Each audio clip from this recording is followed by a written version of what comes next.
we also have a history of kind of moving in and out of Pakistan. I mean, let's remember here, the people we are fighting today, we funded 20 years ago. And we did it because we were locked in this struggle with the Soviet Union. They invaded Afghanistan, and we did not want to see them control Central Asia. And we went to work. And it was President Reagan, in partnership with the Congress, led by Democrats, who said, you know what, sounds like a pretty good idea.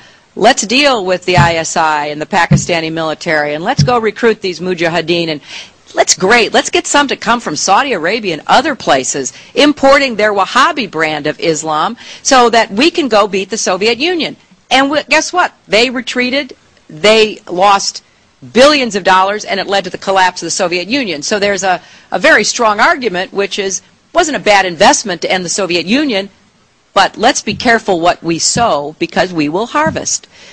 So we then left Pakistan. We said, okay, fine, you deal with the stingers that we've left all over your country. You deal with the mines that are along the border. And by the way, we don't want to have anything to do with you. In fact, we're sanctioning you.